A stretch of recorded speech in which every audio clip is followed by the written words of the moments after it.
In today's video, I'm going to teach you how to record payroll taxes in QuickBooks. By the end, you'll know exactly what happens when you run payroll and when you pay your payroll taxes, and why you usually don't need a manual journal entry to keep your books accurate. First, sign in to your QuickBooks account and open the payroll area. Choose Run Payroll.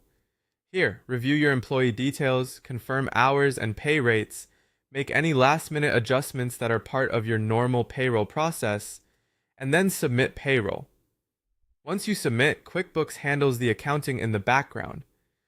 All employee tax withholdings, things like federal income tax and employee portions of Social Security and Medicare, are posted to your payroll liabilities accounts.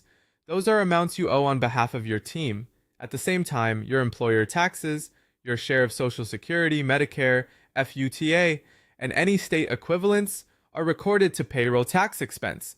This split is important. Employee withholdings increase what you owe, while your employer taxes hit your profit and loss as an expense.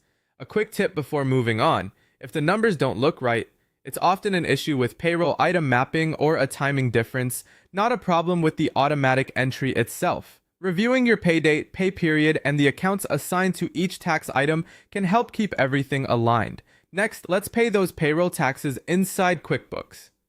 Head to Taxes, then select Payroll Tax. You'll see a list of taxes due.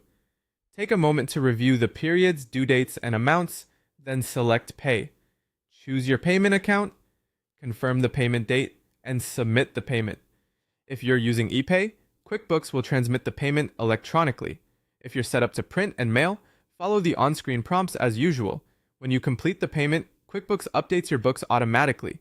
It reduces your payroll liabilities to reflect that the obligation has been paid, and it reduces your bank account by the amount of the payment. There's no need for a manual journal entry. Creating one would risk duplicating the transaction and throwing off your balances. You'll see the outflow in your bank register, and your liability balances will drop accordingly. To wrap up, the workflow is simple. Submit payroll so QuickBooks records withholdings and employer taxes to the correct accounts, then pay your payroll taxes from the payroll tax section, so liability is clear and your bank reflects the payment. Follow these steps each pay cycle, and your payroll tax accounting will stay clean, consistent, and audit ready.